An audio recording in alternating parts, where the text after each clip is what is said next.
Welcome to the Red Gauge Podcast. We are your hosts. I'm Kyle. This is Josh. Please like, comment, subscribe, and share. It helps out the show a ton. Today, we're joined by the man, the myth, the legend, Greg Haff. He's a professor of strength and conditioning at Edith Cowan University. He's been in the space for a long time. I've seen Greg's name on books and papers like since I started training, so I'm really excited to have you on here. It did set up an interesting point for us where we were like, well, what should we talk about? And I was like, he's done everything. It's usually very easy. It's somebody is popular. They have something that's like the hot thing that they're doing right now. But so we usually start by asking people how they got into sport. And if you have a cool story about how you got into sport, I'd love to hear it. But I'm really interested about how you got into research, because when you started, sports science was quite a bit smaller than it is now. And but how is it that you ended up doing sport? How'd you get into sport? Sport is an interesting thing. My father's a Marine in the U.S. Marine Corps, and he had a very unique philosophy that you were going to do sport to be a part of teams. You needed to train. He introduced me to lifting weights when I was 11 years old, because that's what the Marines did. A lot of people don't know the U.S. Marine Corps is pretty much ahead of the curve on everything. And so we trained. Actually, he put me in gymnastics because I had motor skills learning issues. And so I was actually a gymnast, but got too tall.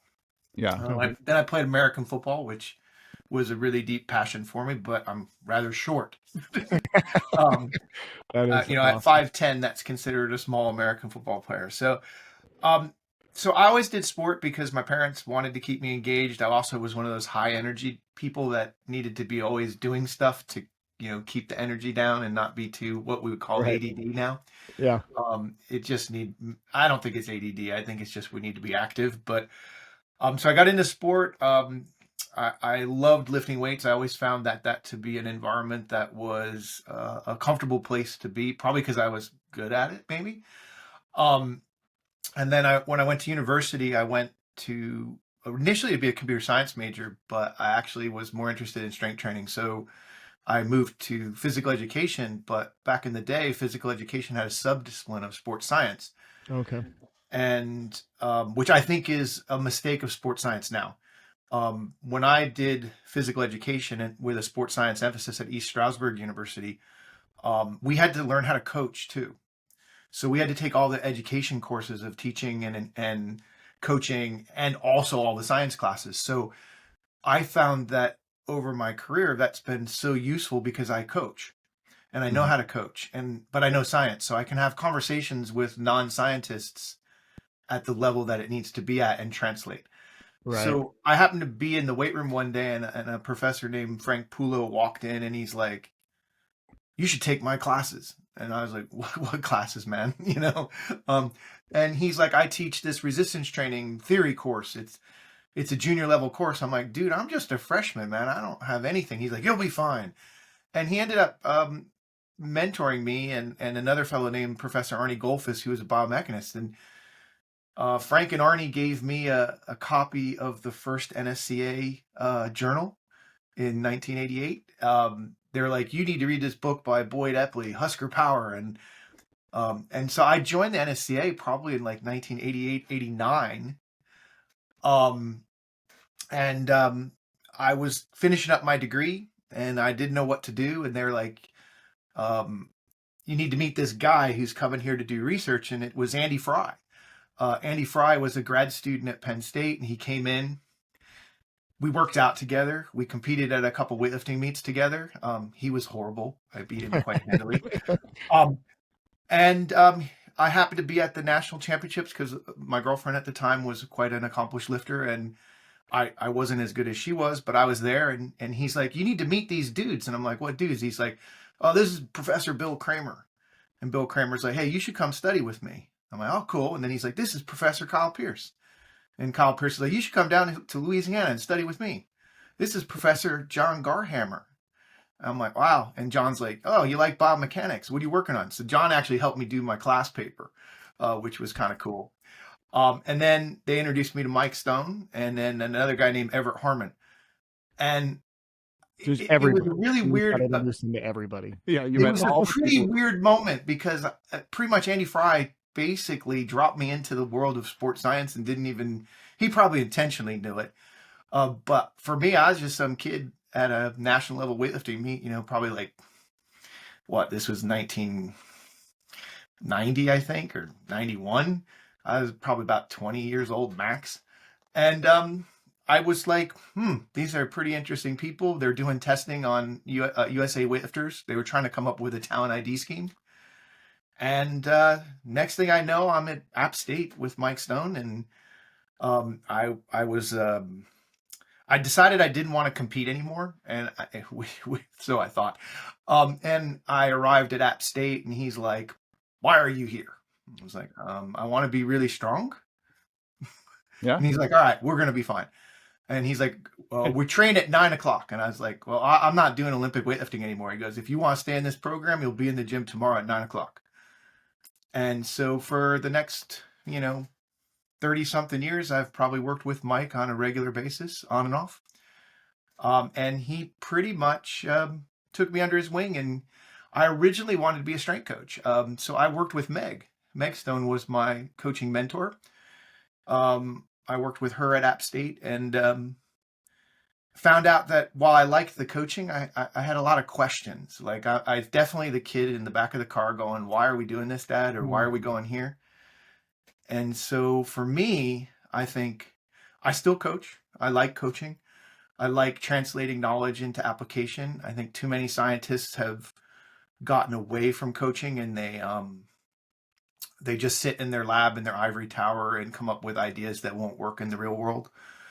And I think that's problematic. But I think the lesson that Mike Stone instilled in us when I studied with him, he required us to compete in a strength sport. He required us to train. He required us to coach, and he required us to research.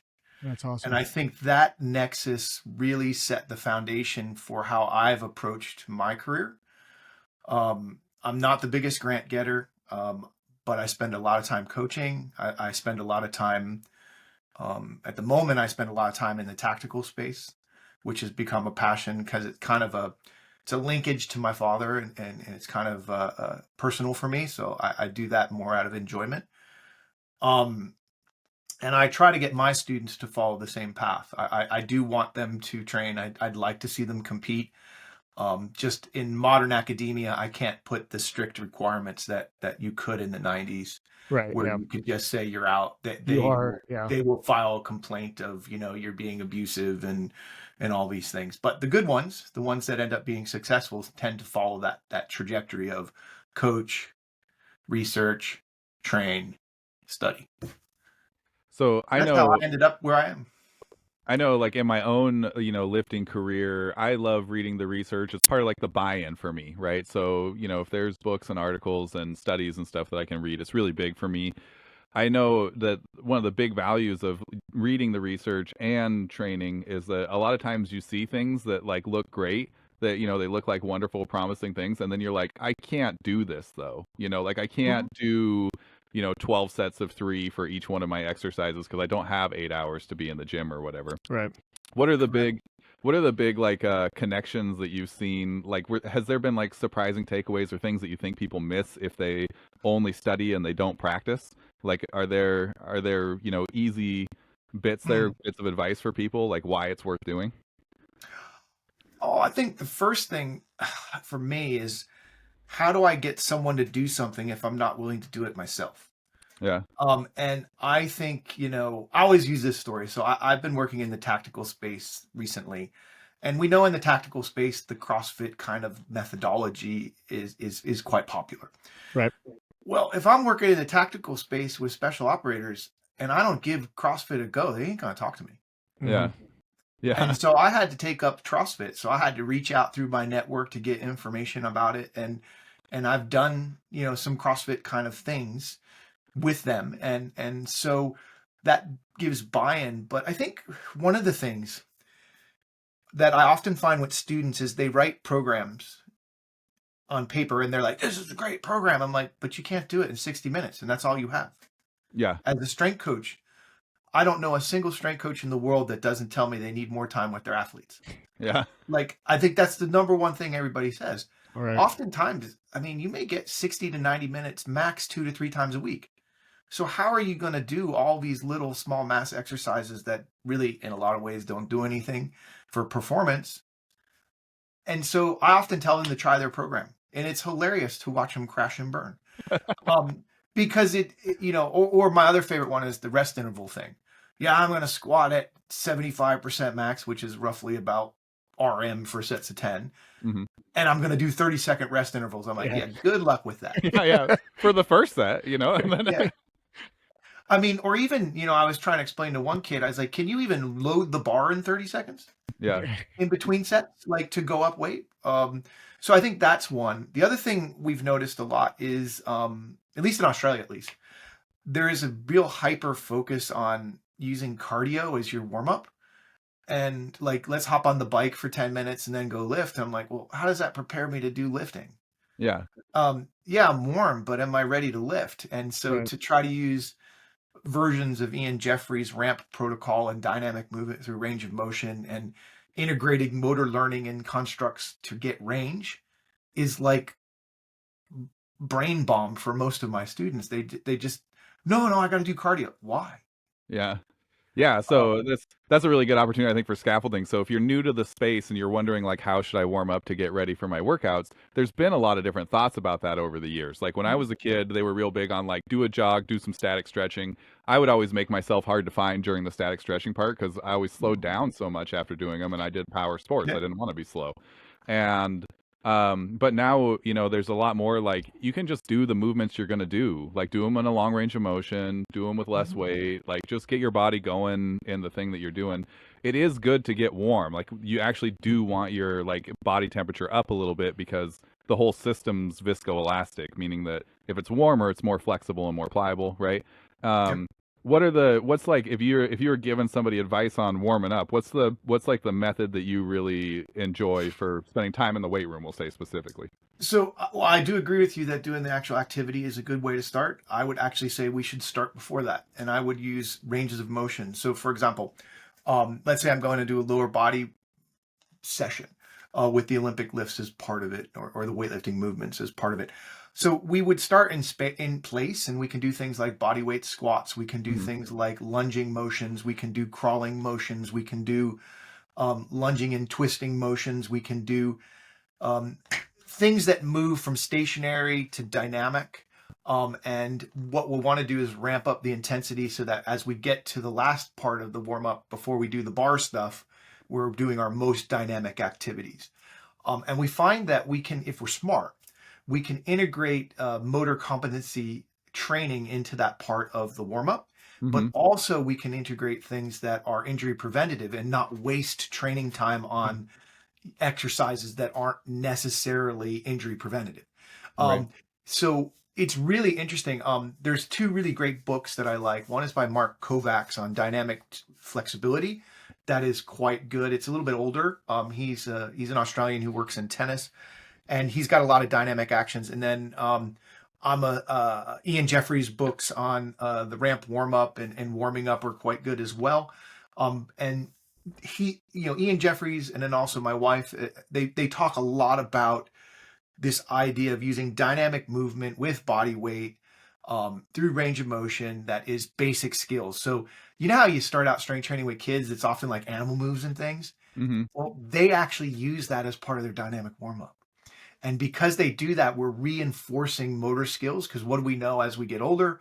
We lose motor competency. So especially if we're not as trained. So you use that as your warm-up. And it's really funny. We bring like 30 to 50 students to Perth, Australia for our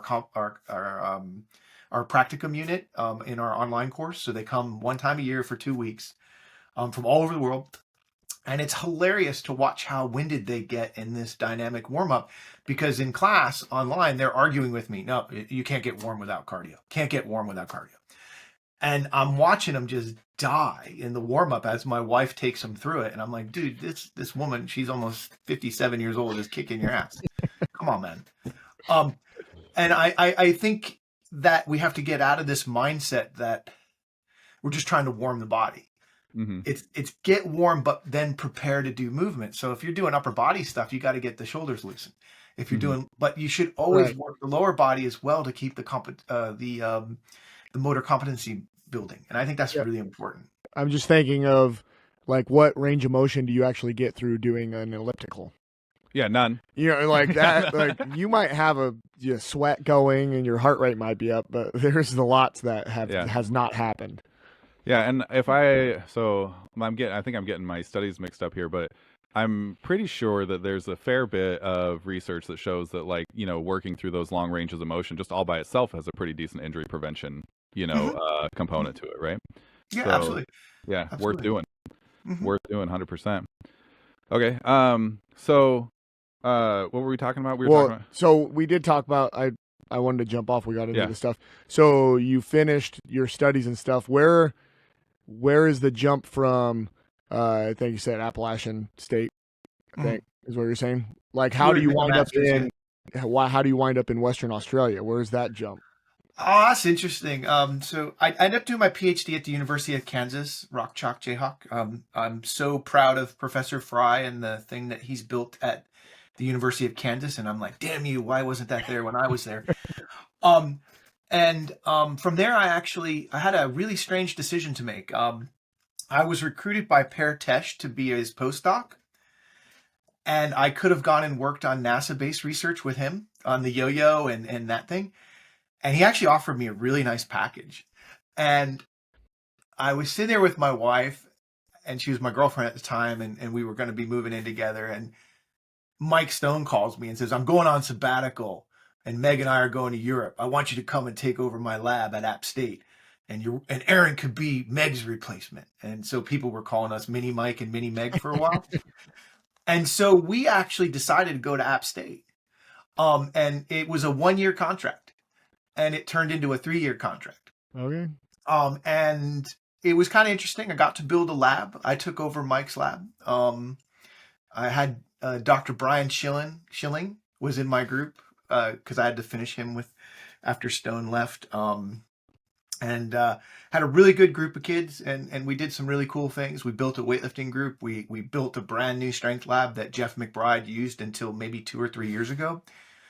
And it was really a fun time. And then I ended up at Midwestern State, where Glenn Pendlay and them were. Kind of went there for weightlifting. Didn't stay there very long. There was some things there that were going on that were not amenable to me. And so I had a master's student there who ended up getting in doctoral studies, who I was quite close with. And she was at West Virginia for her PhD. I was worried about her, went over there to interview just to check up on her because she had a horrific bicycle accident when we were at Midwestern, because I had been working with the cycling program at that time. She actually had her finger ripped off in a bike Ooh. race. She fell and her geez. hand fell into a cerium wheel, and it took her finger right off. Oh, geez. So I was kind of worried about her. So I went there, and then I came back. I'm like, I got offered a job, and I didn't have any intent of taking it, but my wife signed the contract. And so we moved to West Virginia. I worked at the medical school there for 7 years, and it was Okay. awesome. I taught 1,000 students a year to do weightlifting, and That's why pretty intense. weightlifting was important, and because it was in the med school, and it was a lot of fun. And I actually had Dr. Guy Hornsby was a high school student who came through our lab, and we taught him how to lift weights, and that was kind of fun.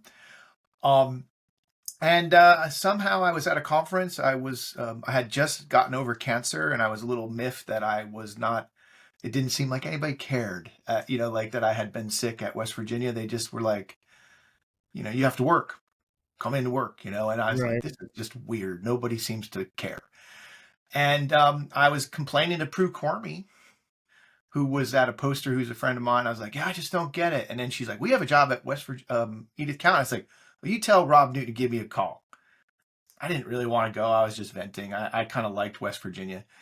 And the next thing I know, Rob Newton offers me a contract I can't say no to. And so I relocated here in 2011 to take over the Masters of Strength and Conditioning program. I resigned after 3 days. Oh, it's funny because I came in and they had this strength lab, and it was horrible. But I wanted to train, and they're like, no, you can't train in there. I'm like, what do you mean I can't train in the lab? Because every university I've ever worked at, I've trained in the lab. Right. And I'm like, what do you mean I can't train in the lab? Oh, no, we don't allow that. I'm like, are you kidding me? And they're like, sorry, mate. And I'm like, I turned to Rob and I was like, I'll be back in a minute. I have to go to the bathroom. I went up, typed a letter of resignation and walked down and handed it to him. And he's like, what is this for? I was like, oh, I quit. If I can't practice what I'm going to teach, what's the point? Yeah. And I walked out, and the next thing I know, I had access to all the labs. But that policy was amenable to change. Everything's amenable to change. So I've been here since 2011. I took over the master's program. I am no longer in charge of the master's program, which is interesting. They've decided they want to develop some younger academics in those roles, and they're good people, but it's kind of hard to kind of sit back after 15 years of running a course and kind of let some younger people take charge. But the fellow we have is doing a good job. So that's how we got to where we are in Australia. I've tried to come back several times. It's interesting. You just always fall a little bit short when you live in another country. There's I've interviewed at some really cool places, and a couple of them I'm like, yep, I'd take that in a heartbeat. And you just somehow don't get across the line for some strange reason. So I always look at it, you're where you're supposed to be for the reason you're supposed to be. You just may not know that reason yet. Yeah. How many times have people told you that your career sounds a little bit like a Forrest Gump story? Like all the people that you've met and worked with, and just good timing. It's kind of. My father used to say that I make the dumbest career decisions, but they seem to work out. So, well, mainly because I didn't do what my family does. I was supposed to be a U.S. Marine, and I made a decision so I was talent ID'd when I was in college for weightlifting. York Barbell found me and was like, you should lift competitively. And I was like, okay, cool. And there was a time when it looked like I had a shot at the Olympics, and I kind of talked my family into like, can I put the Marine Corps on hold so I can try to make the Olympics? And they were like, okay, that's fine. As long as you're an officer, we don't care. I'm like, all right. And I ruptured my bicep in 93. I tore the long head completely out of the shoulder. Nice. With Stone, that was the funniest thing ever. He was very worried. But I can't do pull-ups, so I can't freaking pass the Marine Corps fitness entrance exam. Because the Marine Corps, because of climbing off the boats, you have to be able to do climbing. I have to do it one arm, but I can't do that with a full pack. Yeah. And so I can't get into the Marine Corps. And so he was never really happy with me after that. So Mark Stevenson asked me when I was a vice president, or when I was on the board of directors for the NSCA, he wanted to start this program called the TSAC program. And I was the board of directors, and he's like, Greg, you got to help me. I need to get money from the board, I said, well, let's call the man. So I called my pops, and he's like, wow, you're finally doing something useful. And so I turned to Mark. I was like, yeah, we'll get you the damn money. And TSAC has been ever since. So, I've kind of fallen into things. I'm very a person of faith, and I think you're put in the place you're supposed to be for the reason you are. Yeah. So I just let it roll. So are you just doing tactical training like broadly, like just trying to just like the same way you would do like strength-based training? Or are you specifically, I guess you might not be able to answer this question, but are you specifically working with units like on stuff that they want to advance, I guess, if that makes sense? So for me, I can touch on briefly. I can't go into a lot of detail because of right when I started asking the question, I was like, he can't talk about this. So I had a doctoral student who was in the military, and we had an agreement where she did work, and it's all freely published and cleared. Our research was on the physiological toll that special forces selection takes. So we did a deep dive into special forces selection to see what happens physiologically across a 3-week selection period to the people that make it. And then we followed them for a year. And we have everything you can imagine, from blood to metabolics to strength measures to you name it. And the idea is our mission is to try to figure out how to take these very, very special humans and make them better. after they come out of selection because of the extreme physical toll. What I told Professor Andy Fry was that Special Forces selection is the only place in the world where true overtraining actually is able to be researched. Yeah. Because you have every domain of overtraining. You have lack of sleep, you have lack of nutrition, high work rates, the hormonal environment. A male can go from a state of normalcy to hypogonadalism in almost 3 weeks. You will see magnitudes of weight loss of about 14 kilograms in 3 weeks. They come out almost emaciated. So it's extreme and it's fascinating. A lot of the stuff that we have would support Lucille Smith's cytokine theory of overtraining. Yeah, that's really interesting. I have a good buddy who was a Force Recon Marine, and to give you an idea of like what the the mind frame is like, he broke his ankle. He knew it was broken. There wasn't a lot of ambiguity in it, but he didn't want to get washed out, and so he just duct taped his ankle and foot, and they had a test to do, and it was like something super stupid, like a 20-mile ruck or an 8-mile ruck or something, and he was like, oh, if I just jump across this ravine, then it doesn't matter that I'm going so slow because it shaves like 25% of the hike off, So with a broken ankle, he decides to jump off a ravine that's 13 feet across and a 20-foot down thing, and it's like that was just a normal. Didn't even cross his mind that was going to be a really bad idea. Oh no, they're extreme, and to be honest, it's one of the places I enjoy being the most is in that space. Yeah. In sport nowadays, we're so worried about readiness to train. We're so worried about fatigue. We're so worried that, we might push them too hard. And the reality is the human being has got the capacity to push so much harder if they have the will to do such. There's things I've seen that in the defense space, I'm like, no human should be able to do that. And they've just done it. And they've done it fine because of the sheer will to do things. So that's been fun for me. The lessons learned there have matriculated into some of my other thinkings about training as well. And I think the whole process of what we do is an evolution of learning. Things I might have been dogmatic about 20, 30 years ago, I'm more loose about now. And other things I may not have been dogmatic about, I'm more dogmatic about now. Could you explain you mentioned the cytokine theory for, overtraining. Can you explain that a little bit? Because you've just done something new. I've never read this before. So Lucille Smith, who is probably one of the most interesting people I've met. She's a South African researcher. She worked at App State. She's very, very good friends with Professor Mike Stone. It's actually funny. She's one of the few people I've seen bark Professor Stone down and have him actually back down. And her theory is that overtraining is a cytokine response. So when you're sick, you get a cytokine storm. Uh-huh. And so in her model, overtraining basically creates a cytokine storm, which then, if you think about how cytokines work, that affects your brain, your will, your cognitive function, but also affects your physiological function. Yeah, you have a whole immune response on the backside of that.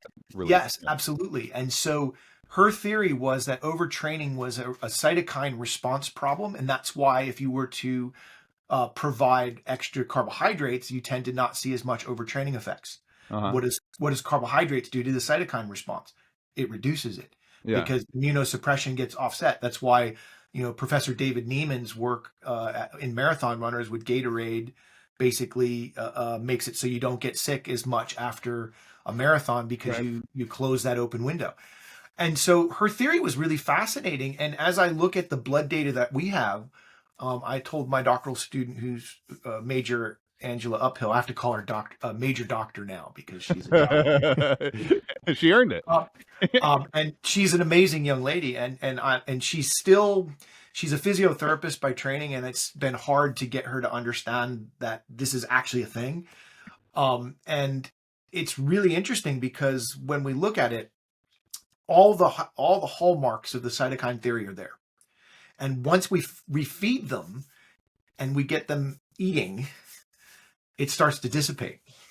Yeah. And the time frames are a lot quicker than you might think. And so I have to figure a way to publish it. The challenge for us is publishing it, because of the defense space and how we interpret it, and that's the challenge. But fundamentally, the cytokines theory, I think, is probably one of the more interesting theories that people have forgotten. I'm very familiar with it because my dissertation and my master's work was on carbohydrate feeding, and strength training performance. Yeah. So it was part of the work that I had to read to backfill while I was doing what I was doing. Basically, I was using an old product called Gator Load, which was a 20% solution of carbohydrates, as a fueling for in workout training to try to keep you at a high work capacity. And when we look at weightlifting, right, we use the whole body. It's got a huge caloric burn.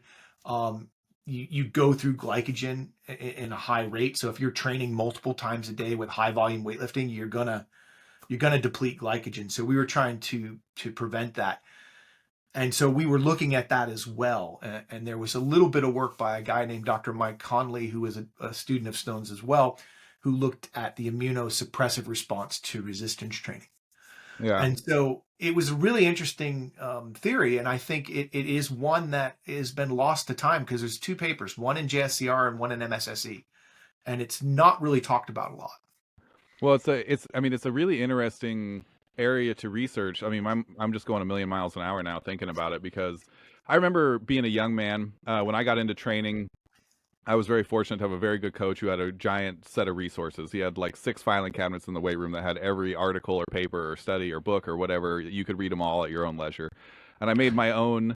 All over 10 years old. Yeah. So we'd have to throw them all away. Yeah. But well, I don't know. Super Training was only a year old or whatever when he got it. That was a new one, but there was a bunch of old stuff. But one of the mistakes I made was not understanding that when you look at somebody else's program, you see something that's descriptive, not prescriptive, right? And so I was looking at all of these phenomenal East German shot put routines, and I was like, I'm gonna kind of blend these together and make my own thing. And then, you know, it worked really good for like 8 months, and then I started just like running out of gas and not feeling good, and eventually like got pneumonia, herniated a disc, you know, like I really crashed in the end. But the number of people I've ever met in my life who trained that hard is really, really tiny, you know, so it makes me wonder like how often do people get into that response, like that level of depth, you know, in their training. I actually think it's minimal. I think overtraining is one of those things that it's there and it can happen, but I'm not sure many people really push themselves to the place where they actually overtrain. And that's just an opinion on my part. If they do, it's often an under fueling, under recovery problem. Mm-hmm. I just know, you know, even some work, like I was at training camps where they overtrained us intentionally when I was lifting. And you know, I remember distinctly being at one camp where we were doing 3 maximal sessions a day every day, and they were trying to see how far we could go before we broke. Yeah. And, you know, a lot of people, I don't know if they physically broke, but they mentally broke. That's what I was going to ask is how many Early. people can even overtrain. I think that a lot of us would give up before actually getting to that. Yeah, so for me, because my dad was a Marine, you know, you get this kind of mentality of you just go till you can't go anymore, because he kind of taught us that as we grew up. I mean, I made it 13 out of 14 days before I cracked. I was the last man standing at the camp, but that was also, I was smart too. I was like, well, I'm going to train like crazy. I better eat more. Yeah. You know? Yeah. Go to bed early. Yeah. Do smart things. Yeah. So I think that's, I find a lot of athletes are worried about it, but if we can control and fix things in their lifestyle, like, you know, get off your phone and go to bed early, you know, fuel appropriately, stay hydrated. I find that most athletes don't really go that hard that often. Yeah. And now there are some, don't get me wrong, but after looking at what the defense guys can do in the SF population, yeah, we ain't training hard. Yeah, it's a little different when you're under contract, and so I never made it to that level, but I was in the infantry, and so I had an airborne ranger contract, so I went to RIP, but I didn't make it all the way through. But even in the beginning of that, it's just like, oh, this is a different game. I tried my hardest, I didn't make it, but yeah, very few people do. I mean, you look at most selection courses around the world, you might start with 140 people and end with 15. Yeah. Yeah. The first guy out in our class, there was a class of 200, and I think they accept around 30 in RIP. And the first guy out was a Kansas State All-American fullback. He had like the clean and jerk record, and he won. It was like a 2 mile run. They basically were just like, run down the road, come back, and he won. And they were like, you're out. And basically they were like, we don't need guys that want to prove that they can beat us in a run. Like, we need team members. And I was just like, oh my God, like, what is going on here? Like, no one ever wanted to win another race, but yeah, you could put people through a little bit more in those situations. So the question would be how, if you are going to publish, and you can't really publish, because it's defense stuff. Like, do you know another population that you could look at that would be close? Ultra marathoners or something? You can publish. It just takes god awful long. Yeah. You've got to go through all this kind of chains of, like, we have 2 papers out right now. We have one where we looked at Garmin watches. We looked at Apple watches. We took squads of 6. And we had portable metabolic carts integrated into their backpacks, and we're measuring metabolics, and we were doing that to try to figure out the metabolic burn of close quarter combat, and without having to go to doubly labeled water. And make a long story short, what we found out was we had to go to doubly labeled water. But we did that, and it's published, it's freely available, but it had to go through 9 levels of security clearance. Right. It had to be signed off by a general at the end. And then Angie's selection study is similar. It had to go through. Now we have stage 2 is still in process, and that's probably on me, because I think she's been cleared. It's just she's moved to a role in defense that's much higher, and my job is a little bit different at the moment with teaching and restructuring, and Right. I'm having less time to write and get things where they need to be, which is frustrating. But only a month of that to go before we can get back to normal.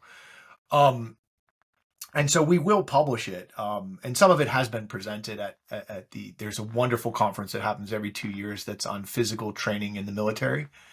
That is where some things have been as well. So Yeah. it just takes time. I think the U.S. military is a little bit better at allowing things to be published. I know Brad Nindle out of University of Pittsburgh publishes a lot of stuff that is quite useful, even in the SF space. Well, I would imagine that the more times you go through it, kind of the smoother the process is. Like, once you know what the catches and hiccups are and stuff, it probably iron it out a little bit. Yeah. Mm-hmm. Yeah. So I want to roll back a little bit. Well, wait, no, before I do that, when you is there something, because I think overtraining does happen. Like, I feel like I've seen it a few times in the kids that we've worked with. Like, we've definitely seen a few kids who were a little bit psychotic and pushed themselves a little too long and a little too hard. What do you think would be some advice that you would give to coaches? Like, this is what to look out for, maybe like in the personality of the person who's doing it. Like, who are the people who show up to special forces and just don't care about the damage that they're doing to their body? Like, what is that like mind frame, like, that maybe, like, when you have a kid come in, you can say, like, maybe keep an eye on that guy, Well, I think not as a coach, right? I think the best monitoring is your eyes and your ears and your mouth. Yeah. So listen, watch, ask questions. And you got to know your people, and you got to know the personality traits of your people. Different personality traits have different responses. In fact, there's some wonderful research out there that shows that your personality traits dictate how you interpret fatigue or perceive fatigue, which makes RPE quantification really, it can be questionable sometimes, because I call it the rock marshmallow principle. So the marshmallow, no matter what I give them, they're soft and smushy and think it's really hard. The rock is no matter what I give them, they're just going to be hard as can be. Yeah. Next. And you've got to know where your athlete falls between marshmallow and rock. And it's a graded thing. Not everybody's a solid rock and not everybody's a solid marshmallow. You know what I mean? Or soft marshmallow. And so knowing your types of athletes is important, and knowing your people. Like, my wife is a strength coach as well. She worked in professional netball. She had one athlete that, I swear, if she ran down the court and a baby fell out of her, she'd rate it a 2. Nothing this woman did was ever rated above a 2. Yeah. So if my wife saw a 3, panic mode. Right. Because this is someone I've got to know their traits. She had another young lady that walking out of the change room, she's rating everything as a 10. Uh-huh. It's like, yeah, whatever, go train. I'll put So shorts on. I'm done. I think you got to know your people. I think Yeah. that's number one. Overtraining is hard to get to. Overreaching is a little bit easier. Mm-hmm. There's a wonderful continuum that Andy Fry has in the book that he co-authored with Zatsiorsky and Kramer, the latest edition of Zatsiorsky's book, where the first thing that you will see in overtraining is a change in mood status. So this is why we do wellness questionnaires. And so we've got to see where those changes are, but we got to know what a meaningful change is. Yeah. And we've also got to be cognizant of the fact that not every athlete likes training or wants to train. So if they can figure out how to manipulate the monitoring to get out of training, they will do that. Let's be honest. And so we monitor that. Then the next thing that goes is Fry says it's speed. I actually disagree. I think it's rate of force development next. Yeah. Because rate of force development underpins speed. So rate of force development could change. And then the speed of movement can change. Believe it or not, strength is the last thing to go when you're overtrained. You hold on to it as long as humanly possible. Yeah. Yeah, which makes sense because it's agnostic about time, right? You can try for as long as you want to. But it's also protective. Yeah. Because if I'm strong, I can protect myself. Mm-hmm. So I think that is true. So that's a continuum. So we have warning signs, but it has to be outside normal variation. So I've got to know normal variance for my athletes. Yeah. And so, most coaches that are working in high school or with young athletes, I doubt you're going to have an overtraining problem. It's probably an under recovery problem. Yeah. Right. Where they're not eating correctly because they just don't know any better, or they're not sleeping correctly because they're addicted to their cell phone. And those are different. If you attack those lessons first, I think you can avoid the overtraining problem. Now, when we start to get to elite athletes who are training at multiple training sessions a day, we have to get more prescriptive with nutrition. We have to get more prescriptive with recovery modalities. We have to get more prescriptive with training variation. Yeah. Yeah, I know the couple athletes that I can think of where it really became an issue were all doing secret workouts.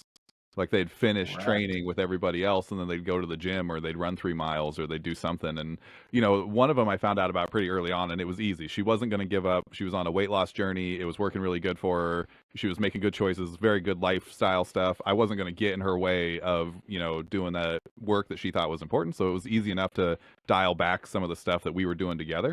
But then, other ones we had to have conversations with where you're like, we just did bench press and then you went to the gym and did a second bench press workout. Like, stop. Absolutely. Oh, I remember when I was first at App State when I took over from Mike Stone, Coach Tommy Hoke was the strength coach and Tommy's a pretty successful one. And he comes down to my office and goes, Greg, program's not working. My basketball players aren't doing crap. And I was like, why don't you take a walk over to the rec center at night and see what they're doing? And it turned out they were doing extra workouts. And he went up there and he's like, God, why are you doing this? And so he had to re-educate them that sometimes more isn't better. I think sometimes we have a mentality more is better. I always tell people more isn't better, better is better. Yeah. And so I think it's about understanding everything they're doing. And that is that can happen when someone thinks they have to do more and that more isn't accounted for. Yeah. And there is something to be said, right? Like there's been people who famously did giant amounts of work, but you also got to remember that they worked up to it across an entire career, right? Like it took a long time to build that capacity. It wasn't overnight. Yes, absolutely. And you look at, for example, I've done a lot of work in China, and the Chinese model is more is more, more is better, and they train all day long. Yeah. But the thing is, it's a survival of the fittest model. You have millions of weightlifters that come down to 16. Yeah. And so the people that are there have that capacity. And so from that perspective, I think you have to be really careful about plug and play programming or plug and play models of training that you pull from athletes that are highly developed. I tend to approach things, I don't like models. I like concepts and constructs. principles. So we have to adapt our principles and constructs to the level of athlete that we're training. Yeah, I think that you said something there that's super, super important that I hope that anybody who listens takes away is like the survival of the fitness part of the program is a big thing whenever there's big systems. Like people don't always realize it, but sometimes people who could be exceptional, like truly, truly exceptional, can't make it in a system and they don't get there, just Oh, because the system is too much or not enough or whatever it is that they need. oh, I have one of my good friends is the head coach for the Chinese women's weightlifting team. I've known him for over a decade. And he wanted to come to Australia at one time, and I'm like, we don't have the caliber athletes you have, man. We just don't. And he looks over at the fourth row of platforms. He's like, we will take them. They are not very good. Yeah. And I'm like, dude, they're all at the world record Yeah. in training. And he's like, Dad, they are not as good as these guys, so we will take them. Yeah. And I was like, oh, so it's a construct of where you're at, and Right. it was an interesting conversation. And I mean, we don't have full-time professional weightlifting coaches in Australia like they do in China or in Right. America at this point, I guess. Yeah. Okay, so I want to go back because you mentioned something that is always whenever people fall in love with whatever their sport is, and we have a tendency to talk a lot about barbell stuff, and so we get a lot of powerlifters and weightlifters, and usually when you have somebody who loves powerlifting, they're not real keen on the other ones, or they love weightlifting, they're not as keen on the other ones.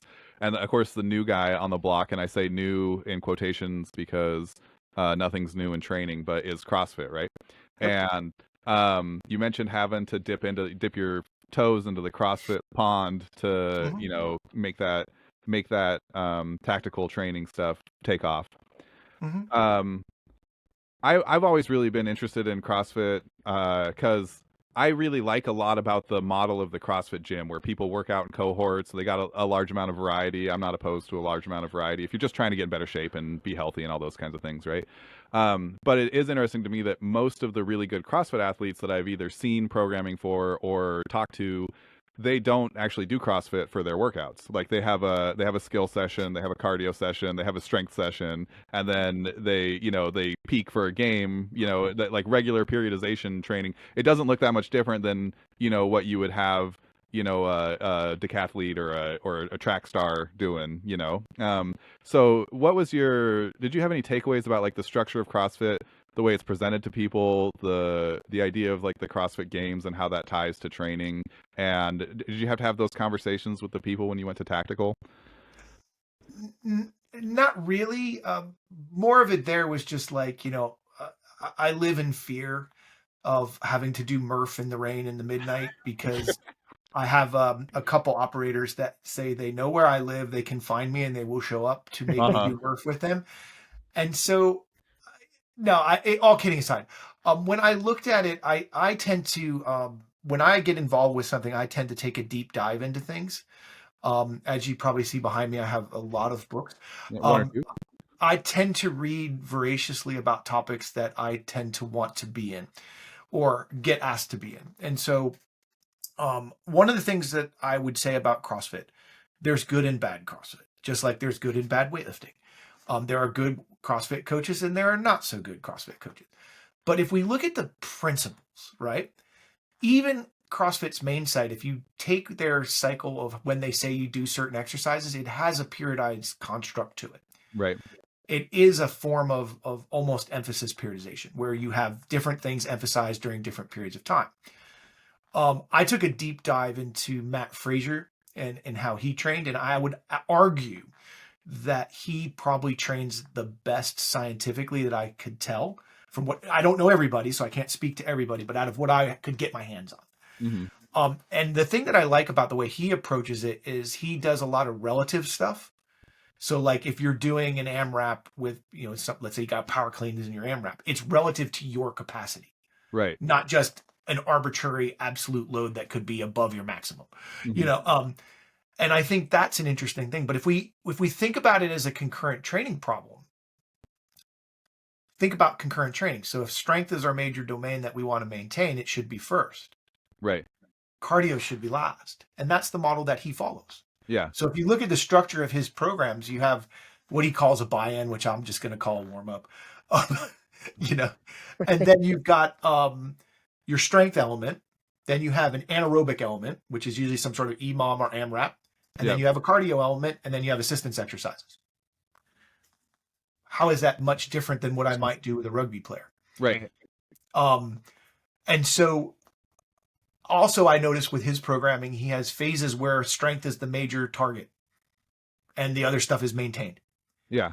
And so it's a periodization problem, but it's a concurrent training problem. And we know from the concurrent training literature that the order of exercises impacts the amount of interference effect. Yeah. So if I do strength first and I do cardio last, less interference effect. Mhm. I flip it, more interference effect. Yeah. So it's really a concurrent training problem. Now, we could argue that doing snatches to failure is not smart. You know, it's going to cause an increased injury risk, not because CrossFit is dangerous. CrossFit is not dangerous when done with smart. Yeah. But doing snatches with heavy loads to failure with high volumes is innately problematic because technique breaks down, and when technique breaks down, injury risk goes up. Right. Yeah, I mean, you mentioned that relative piece of it, right? Like, if you're choosing a weight that you know you can do cleanly for 20 reps, and that's the set that you're supposed to do, that's great, right? If everybody's doing 135 to failure, then it's going to be a very different experience for you and for everybody else. Like, it's not going to line up for anyone, right? Correct. And that was the one thing in the military space that gets challenging, because a lot of things in the military are absolute load. Yeah. Right. You know, a shell weighs what a shell weighs. Right. You know, a gun weighs what a gun weighs. But if you think about it from a training problem, you can make things relative. And I think that's where I kind of look at it. And I actually think CrossFit has great value. The construct, not always the application. You know, multilateral training. I look at, let me backtrack for a second. So I look at life in a little bit different way. So when we're doing long-term athlete development models, what do we do at the beginning? Multilateral training, right? And as we go through our sport, we become more specialized, right? So almost all athletes should start with multilateral training to set the foundation. Yeah, do as many. Become more specialized yeah. to peak your career, right? Yeah. I actually think it's a bell-shaped curve. As you get older, you have to get more multilateral. Yeah.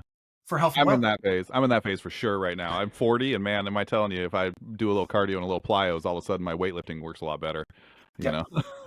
But also, I think too, one of the things that I think USA Weightlifting has leveraged this quite well. To be honest, they partnered with CrossFit a long time ago. Yeah. And they have used CrossFit as almost an ipso facto pathway into elite weightlifting. Right. But if you go again back, I love history. I think everyone should go to the Stark Center at the University of Texas and kind of learn about our interest area. The Polish weightlifters did something very similar to CrossFit in the 1960s and 70s. And if there's a video that one of my athletes found from when the NSCA went to Russia in the 1980s of them showing them how to do kettlebell work for weightlifting support exercises. Yeah. What do you think CrossFit uses? Yeah. So I actually think CrossFit is just what really good strength coaches use in a different recipe. Yeah. Yeah, because it is like it's definitely valuable. Like in terms of your capacity as a human, like to learn some skills, to get stronger, to have better conditioning. Like none of those things are going to be bad for you, right? As long as you're doing them smart. Yeah. And like you said, I think a lot of things get labeled as CrossFit. If it, you know what I mean? Like, lots of circuit training, and if it has a pull-up in it and a kettlebell, it's probably called CrossFit. And then second, good coaching. So when I was stationed at Fort Lewis in Washington, a couple of my buddies, I've told this on the podcast before, but a couple of my buddies were like, we're going to get into it, right? CrossFit, it's very big in the military. And we were more, like, I came from more of a powerlifting background, so I'd never really done that kind of thing, although I was decently in decent shape. So I was like, let's do it. We did the first workout. It was just the CrossFit workout of the day. I don't even know if they do that on the website anymore, but it was just every day the website populated. And it was fantastic. It was a smart little training thing. It was essentially just adding in a 1-lap run in the workout. I was like, all right, this is pretty cool. But then the second day popped up, and it was a 19-mile run. Was the second, like, just happened to be day 2, and I was like, oh, this what the hell? Like the most I had run at that time was probably 6 miles. Like that's not, all right. Yeah. I'm out. That was the last time I did CrossFit. So Well, I think the thing is, while variability is good, Professor Stone used to always say random training equals random results. yeah, Uh-huh. And I love that. If I had a second quote, you asked me for a quote when we first started chatting, that would probably be my second quote. Because I truly believe we have to have some sort of operational plan, is what I tend to call it when I work in the tactical space. What am I trying to get this individual ready to do? right. Mhm. And that dictates my decisions. And you made a statement about, you have had weightlifters and powerlifters. I have a weightlifting background, and believe me, I love weightlifting exercises. I love derivatives. They're the center of my training paradigm, have been that way for over 30 years. But I look at training as a toolbox, and everything has a place in my toolbox depending on what I need at the time, for the athlete in front of me. And so, um, you know, innately, bands and chains are not always the greatest things for, from a biomechanical standpoint. They don't often offer much benefit. But for example, with bands, I use them in front squats with my weightlifters. And you're probably like, well, why? Why would you do that? Well, I have a lot of weightlifters that do you might call it the turtle, or Uh-huh. the Yeah. They're elbow bound drop. over. So by doing banded front squats, they have to drive their elbows up or it pulls them over. Yeah. And so it's more of a tactile cue for them. Is it to maximize force production? No, it's to keep them in the correct position. So I think Right. that way you can use a tool in a different way. Do I use kettlebells? Yes, I do use kettlebells for support exercises. And that's atypical modern weightlifting. Modern weightlifting is really kind of reductionist in a lot of ways. Mm-hmm. And so one of the things we noticed in Australian weightlifting was that a lot of our CrossFit athletes were more robust to training than our weightlifting only athletes. I mean, my wife and I have my wife more than I. She's actually worked with Tia Claire Toomey at training camps, and Tia was much more robust in out of position movements. Like when a weightlifter gets out of position, they usually get hurt. Uh-huh. She Yeah. didn't, because of the way she trains. So I think you have to kind of think about things in a holistic manner about I'm building a toolbox, but then it's about creating the right recipe for that athlete. And the analogy I use with my students is we could go to the local supermarket and I can give you a list of ingredients, and every one of you is going to come out with something slightly different when you cook Mhm. it up. And does it mean everything is good? No. Does it mean everything is bad? No. Some things will be amazing. Some things will be like, okay, that's okay. And some things will be like, oh my God, what is this? And so I think you have to think about training in that construct. It is a art based upon science. And I think there are basic science principles, but you have to learn how to apply those principles in a way that translates to performance. Yeah. Yeah. And I think that that's a really good takeaway, that general resilience or general capacity is real important. I know like Ed Cohen in the powerlifting space always used to say like he'd try to make his whole body as strong as he could. Like having a big bench and squat and deadlift was a byproduct of having a whole suit of armor. And there's a lot of people in the powerlifting space who are like they've taken it so far that they've convinced themselves that like your lats are your primary pressers on bench press because the stronger their back gets, the more they can bench press. And it's like, well, your body works as a system, and if you have weak links in the system, then you can't perform well. The stronger the whole thing is, the more capacity you have for progress. So Oh yeah, I mean, if you look at weightlifting, one of the things I learned from Professor Stone that I thought was at the time crazy, sets of 10. yeah, He is big on tens. You pull for tens. Like I know Tim in his derivative model very rarely does tens for pulls. I always do with yeah, my athletes. The work capacity that you build. Stone did a study with a guy named Scala where he showed that you could actually increase your VO2 max by doing weightlifting derivatives multiple times a week with a weightlifting centered training program, and you would raise your VO2 max yeah, and yeah, your yeah, work capacity. And if you look at any of the work by Mike Stone, he highlights. He never calls it the hypertrophy phase. He stopped doing that in the 90s. He calls it the strength endurance phase because he looks at it as work capacity building, hmm and hypertrophy is a byproduct of that work capacity building. yeah, yeah. I mean, language is always a really interesting thing because when you're in this space for a long time, you start to realize that none of those words mean exactly what you need them to mean. like whether, volume, intensity, overload, recovery, adaptation, whatever it is that you like want to say when you use that vocabulary, there's always a lot of "it depends" that's just wrapped around it, in 360 degrees. And there's a lot of nuance to those conversations. Oh, that's like when we have our students come to Edith Cowan. So we're really blessed. We have a world-class staff at our practicum. My wife comes in. She's an elite weightlifting coach. Dan Baker comes in, and the students are hilarious because they ask questions, and the first thing out of both their mouths is, "Well, it depends." Yeah. And they want a definitive, and it's there aren't definitives. Yeah. There's principles that need to be applied and adapted. Yeah. Yeah, I got plenty of hot takes. I mean, there's plenty of things that when the camera's not recording, I'll be like, this is the right thing to do. But I also know across the 22, 23 years that I've been lifting that a lot of the things that I thought were sure, I later realized were actually not productive, and like those were big, errors on my part, right? Or even the things that did work. Yeah, it didn't work for the reason I thought they did, or or wouldn't work anymore. Yeah. Lots of it depends. You gotta be. We talk a lot on the show about when it's time to be passionate and when it's time to be dispassionate, and like it's important to be passionate about execution. It's important to be dispassionate about thinking about what the hell you're doing, because you got to like actually take a minute and digest what it is that you're trying to achieve, right? Absolutely. Yeah.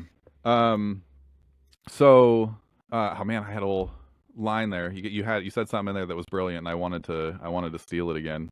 I'm gonna roll back the tape. I was just laughing in my head of how many, like, if any like bodybuilder sees this, and they're like, "See, I told you I was doing cardio. I told you I was doing cardio. My VO2 max is up. Sets of 10, baby. That's all I got." Oh, I can tell you, when I lifted for Mike Stone, I wasn't allowed to walk more than 200 meters. Yeah. He's like, "You're building mitochondria. Stop it." We actually had T-shirts that had mitochondria on them with a big X through them. I don't have any of those. I'd fit right in at that training center. Well, he's got a biopsy picture from Bill Casimir. Oh yeah. He took a biopsy of him when he was at Auburn. Yeah. When they had the NSCA Strength Research Center, which it's a shame it got closed. Yeah. Because that was in the 80s. And the people that worked there were, it was Mike Stone, Kyle Pierce, John Garhammer. It was like the who's who of what we do. And they had biopsies from Bill Casimir, and there is very few mitochondria in his muscle. Yeah. A lot of work for a short period of time. So has there been things like in your time? So, like it sounds like you started really seriously in the late 80s, early 90s, and then pushed all the way through to today. Has there been things that have come along, like, I mean, it could be anything, training methods, nutrition, supplementation, where, you were pretty well convinced that it was going to be the coolest thing ever. And then, as you take a lap around, you start to realize like, oh, this probably wasn't what I was hoping it was going to be. That's an interesting question, because one lesson I learned early in my career was, if you're going to look at something and you want to understand something, go back to where it started. Yeah. So try to find where it began, as best you can. And then look at the journey. I mean, when I did my master's thesis, it was on carbohydrate metabolism and strength training. So, I mean, the first paper I read was from the Harvard physiology lab, where a dog was on a treadmill eating food to walk longer. And I had to read every paper from that point forward. And that was Mike Stone's main thing that he made us do. And that was really a helpful journey, because you saw how things evolved. I think right now people don't go back far enough. In fact, when I first got to West Virginia, the students didn't even know where the stacks of the library were. They were like, "Oh, it's online." No, there's actual books, people. Let's go to the stacks. And so I think that's the first thing I'd say, is we got to take a deep dive. So things that I have looked at over my career that were like, that makes no sense after some time. So when I was a grad student with Mike Stone, we actually got our hands on the vector scope, the V-scope, which was a tool used for quantifying, kinematics of weightlifting, trajectories and also velocity. And there was, at the time, the Germans were using velocity to program their weightlifting training. So we started to take a deep dive into it. And Stone was really quite passionate about, let's see where this technology may or may not work. And what we found was that, it didn't really work that well. Yeah. Like the technology was, I mean, to be honest, the vector scope or V-scope was light years ahead of its time. Yeah. It would be an amazing tool right now if they were to bring it back. It did everything you want to do, and it was reliable and valid. It was just $15,000 a device. Yeah. It was ridiculously expensive. And there was only 3 of them in the United States. LSU had one, Midwestern State had one, and App State had one. That's it. And so we worked on that quite extensively in the early 90s, and we used it in our first cluster set paper because it was a great way to measure velocity of movement in real time while someone was training. And you could actually measure, you got acceleration, you got everything instantaneously. And so what we noticed was that if we focused on velocity all the time, we could maximize strength. And if you think about it, that kind of makes sense because you're not grinding. Mm-hmm. And then there was all that work that came out of Spain, Gonzalez, Badillo, and all the Spanish researchers. And then a paper was written by Jovanek and I'm drawing a blank on the second name, by Jovanek, about how we could use velocity to predict your loads for the day. Uh-huh. And we read that paper in our lab group, and I was like, oh, this could be a game changer. If I know what the person's max for the day is, then we could recalibrate training and we could make it, perfectly individualized. And I got really excited. I was like, oh, this is going to be great. Every day, every workout, you could have a perfect workout for a kid. You could have a perfect loading paradigm. I'm like, this is great. This is going to be amazing. And we started doing some research and it just didn't work. And what we found was we significantly overestimated maximal capacity. So we were actually making worse training programs by going off of the velocity metrics than going off of percentage ranges. So I am a big advocate of what Stone or Tim Suchamel might call set best method, where we have like a percentage off of an XRM. Mm-hmm. So if I'm doing 5s, I'm going to do, I want a heavy day. I'm going to do 90 to 94% of my estimated 5RM or my actual measured 5RM. I like that for 2 reasons. One, because you have auto-regulation within the range. So the athlete chooses in the range where they want to be. And 2, it accounts for potential slight fluctuations in capacity. So we took a dive into that and we found that the variability in the velocity-based prediction was quite high. And we used a really novel model. What we did is we maxed them out on a Friday to get their maximum. So we knew their current 1RM. Then we used that 1RM to get the velocity percentages, like we're going to do a reps at 20, 40, 60, whatever. On Monday, Wednesday, Friday, we replicated that and did a load velocity profile for each day. And what we found was that maximum strength had less than 5% variance across the week. Yeah. And this was in a 1RM back squat. But the predicted 1RM was as high as 30 kilos too high. Yeah. Yeah. And it varied extremely a lot.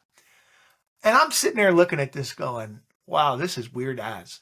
Because I would not have anticipated this because, our early work, we did some stuff with Myotest. I don't know if you guys remember that velocity measuring device. It was out of Switzerland. A guy named Scott Damon and another guy had come up with it. And we were able to, in a bench press, we predicted 1RM pretty easily. And we presented it at the NSCA, but we never did anything with it because it was like, who cares? You know what I mean? It was just something we did in the lab to play with. But so that started us on this really interesting journey of looking at velocity predictions of 1RM and velocity-based metrics. And we've done a series of studies, and a lot of people were like, oh, but Greg, that's a 1RM. That's just a 1RM. Uh-huh. It's not high enough volume. It's not, it's not really fatigue-inducing. So my doctoral student, Stuart Guppy, did a couple of studies. He did a 3RM deadlift study where we'd use the same exact model. Get the 3RM on Friday, then replicate the load velocity profile Monday, Wednesday, Friday. Guess what? 3RM changes about less than 5% across the week in that model. Uh-huh. And they're like, but that's just the 3RM, Greg. And we chose the deadlift because, what do we know about people that deadlift? They often recommend don't do it all the time. It's really fatiguing. They're awesome and handsome, and everybody Yeah. loves them. They're funny. They're good at parties. They've never said Yeah. anything. Yeah, absolutely. But you don't want to do them every day. Yeah. Right. So Yeah. So then we took it to a 6RM. And we did the same model again. And again, variability of the 6RM was very small. It was right in, lo and behold, because, Mike Stone loves to give his former students the I told you so speech. Uh-huh. He often recommends a 5 to 10% variance in training load across the training week when you repeat an exercise. So if you squat on Monday, you drop it 10% on Thursday, 10 to 15%. Guess what? The variance in the maximal strength actually falls right in his alignment. Yeah. Almost every time. Yeah. It's the I told you so moment. And so we did that, and we started to take a deep dive, and what's happening is that the slope of the line is changing, and the pivot point is the maximal strength. Yeah. So it's doing this when you use velocity-based training. So if you try to estimate max, you can't, because if the slope changes, it changes the estimation. Yeah. So this becomes an interesting problem. Because people are now using velocities to be indicative of strength. In fact, some people are like, if you go up X amount of meters per second, that equals a 2% change in your 1RM. Well, no, it doesn't. Because that slope of that line changes and you can't really predict it correctly. Yeah. Now, this is where I have to throw out a caveat. I am not anti-velocity-based training in the sense that it has its place. Where I'm concerned is it's no better at prescribing loads than going off of known maximums. Now, the problem with known maximums is you got to recalibrate every once in a while. Because obviously, if you're writing a training program and you're not getting stronger, it's a bad training program. Yeah, that's why I'm here.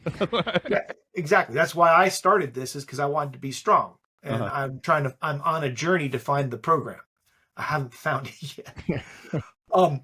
And so you've got to recalibrate. So you've got to test every, mesocycle. At the end of every mesocycle, you recalibrate with some sort of testing and you move forward. So what we looked at and what we're still looking at, now we're looking at the effect of the load velocity profile. How does it change in response to a sports training session? So like go and do soccer. Mm-hmm. Pre-post load velocity profile. How does it change? Does it vary based on fatigue? And our preliminary results is kind of showing that it's doing this. Yeah, I could see people's force velocity, like I could see that curve, I could see that line going up, like I could see the sports being a potentiation effect, even if they were Absolutely. tired, right? In a vertical jump, it does. Yeah, and I could see it go the other way, right? Like you get enough fatigue that the potentiation doesn't matter, and and it brings it down, right? So I could see it going either way. Totally reasonable on a really good program, for that's appropriate for your athletes and everything. So the moderating factor is strength. Yeah. So the stronger you are, the different your response is. That's interesting. So you have to be. So remember, stronger people recover faster. Right. So and I get a lot of flack from people around the world. 2 times body weight back squat, bullshit. No, it's not. There is this magic threshold of 2 times body weight in the squat. When you can get over that, you have speeded recovery. You have enhanced plyometric recovery and capacity. Verkhoshansky showed that in the 60s. He didn't say you had to squat double body weight to do plyometrics. He said when you cross that line, you got the best benefits. Yeah. And I think people have misinterpreted that over time. So the other interesting thing is there was a recent commentary in the International Journal of Sports Physiology and Performance that suggests that these velocity bands that are like absolute strength, speed, don't actually work. And that you can't align it that closely. And I tend to believe that, actually. I always I love Tim Suchamelli. He's a really great guy, but I like to give him a hard time. It's more of out of jest because he's Tim. His little load velocity profile with the derivatives on the curve, great in theory, but it forgets one thing, that each exercise has its own load velocity profile, force relationship. So different loads are going to create different responses. So really, we just need to train with a mixed training effect. Mm-hmm. with different loads for different exercises and target different things at different times. There's Yeah. no magic about doing a jump shrug. It doesn't always work all of the fast end of the force velocity curve. It could work, middle range if you load it high enough. It looks really cool though when you got 400 or 500 pounds on there and you're jumping. No. I don't think it does look cool. I don't think. No, all anybody's ever said to me is like, "What are you doing? Are you trying to break equipment, or are you?" Well, there's a study on the jump squat that Stone did that's fascinating. And what he showed was that the optimal load for force power output is different between stronger and weaker people. And I was a subject in that, and he had us do. I had to do a 210 kilo jump squat. Uh huh. From a 2-second pause at the bottom of the squat. Gross. Yeah, it was gross. My wife says it wasn't a real jump, but I said the force plate actually, read 0, so it counts. Yeah, it counts. Even though it was just a credit card. But I guess what I'm getting at is that I think velocity can be used to monitor training. I'm not so sure it should be used for prescription. Yeah, it's interesting. There's kind of two things here. One is, when you talk about strength, speed, strength, whatever our descriptions are for like those different ways that you slice and dice power, I think we end up back in that same conversation that we had a little bit ago about the words not quite being perfect for what we want to talk about. Like it exists on a continuum, and that continuum isn't just a straight line. It's more like it's a sphere, and you're somewhere inside of there based on whatever the criteria are. But then also, almost everybody that we've had on who's talked about velocity-based training has kind of danced around the same idea that like it's feedback for an athlete. They can see if they're working hard or they're not working hard, right? It's feedback for a coach. It creates a sense of competition in the weight room, so it drive each other, and like those kind of like psychological pieces have kind of been the most valuable pieces that everybody who's talked to us about velocity-based training has shared. Absolutely, and I agree with that 100%. So we know that giving feedback gives motivation. We know that we can create a competitive environment. And I don't discount that. And I think that is probably where the value of velocity-based training can be. My bigger concern is this. So there's a paper out of Spain that's suggesting that we don't need periodization anymore, and we don't need to program anymore. That our programming is simply like today is we want a hard day, so we're going to go 30% velocity loss, do as many reps as we can till we hit 30% velocity loss. Good. And then if we want a day that's not too hard, we're going to do 10%. But the problem is in Jonathan Weekly's work, a 30% loss, let's say, could have reps between 9 and 20. Uh-huh. So, or a 10% loss can have, between 2 and 12. So if I'm going to do a 10% loss the day before a game and my athlete does 12 reps, well, I just screwed him up with fatigue for the next day. So there's so much innate variability in these velocity loss thresholds that, and no one has really defined what type of fatigue this will actually create. And I think that's an interesting question that we're looking at in our labs right now. We've got several studies going in this space. So my bigger concern with velocity-based training is that it's taking coaching out of coaching hands. I always share this story because when we first started velocity-based stuff, I coach weightlifters, and I do that out of enjoyment. And one of my female weightlifters, she wanted to do a triple. She's 53 kilos, and she wanted to do a triple at 105, which is pretty good. And on the first rep, if I had had a velocity meter on it, I would have pulled the plug.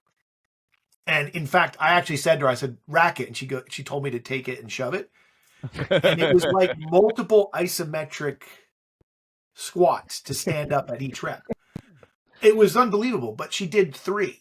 Uh-huh. But that reinforced to me that her capacity was there. She had to have the desire to do it. Now, was it safe? Probably not. Yeah. But from a perspective of capacity, she had it. And so that velocity would have pulled the plug on her sooner than her capacity. Yeah. And because it was a true maximum test, we wanted to see what her true maximum was. Yeah. And so I wonder, and this is just based on linking back to the overtraining, because this all kind of links together if you think about it. Uh-huh. overtraining, what's the first thing to go? Mood. Second thing to go is rate of force development. Third string to go is velocity. So if we're always training on velocity, we're always pulling the plug early Right. on where we are strength. So the paper that we wrote in SCJ, Stuart Guppy, Dr. Christina Kendall, and myself, we wrote a paper that basically said, maybe velocity-based training could be useful in season as a monitoring tool to pull the plug early to stay fresh. But when capacity building is the goal, probably not a wise idea. Yeah, and I could see there being just a giant amount of individual difference. Like if you set that goal of 10% or 30%, if you set a goal of 30% reduction in velocity and you put somebody like me on the bar, it's always going to be the second rep you're going to be like, put it away. Because like real fast, no capacity, right? And so those when you are working with your population, whatever that population is, you aren't training an average athlete, right? You're training an individual athlete. And I could see that being a pretty big swing in terms of, like you said, it might be 2 reps, it might be 12 reps at 10%. Or even within individual. Yeah, We've got some pilot testing right now in the bicep curl, and the variability for my one master student, Malcolm, he's from Canada. He's come down. He, one day he did like 20 reps. One day he did like 5, and it's the same velocity loss threshold. And you can't tell me the amount of work is the same. Because the premise that the Spanish paper is that the work is the same. The velocity loss means it's the same. But anybody who knows, like put your weightlifter hat on, go to the weight room, train. If I do 20 reps in the squat versus 5 reps in the squat, which one's going to beat the hell out of me more? And so I think you have to think about that as well. And so for us, that's what we're thinking right now is that strength is rather stable. In fact, we went on a deep dive to try to find out where this idea that strength varies by up to 20% from day to day. We tried to find it. Like, where is the empirical evidence? There is zero. Yeah. We cannot find it. We tracked every velocity paper. We looked at where they quoted it, and we went back all the way to the first paper.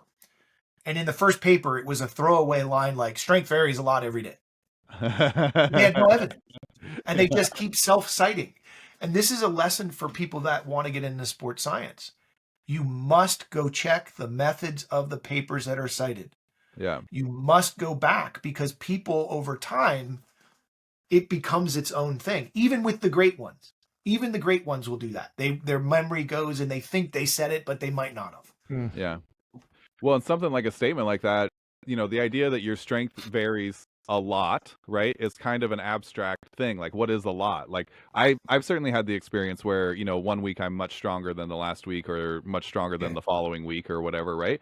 But so I would call it a lot, because in my mind, if I move backwards 5 pounds, I'm a lot weaker, and that's just bullshit, and I don't want to do it anymore, right? But what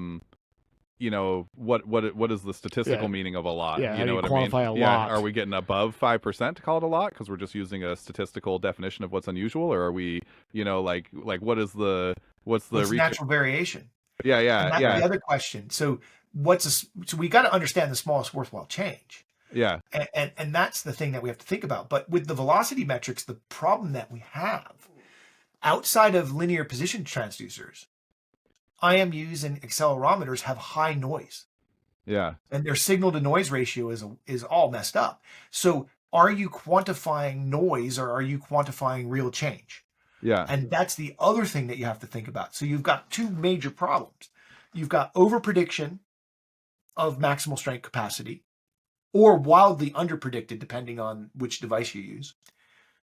Or you've got, from a monitoring perspective, so much noise in the system that you can't actually detect change. So if you take a deep dive into the literature, a lot of the papers that say velocity meters are really reliable and valid, they're really tricky.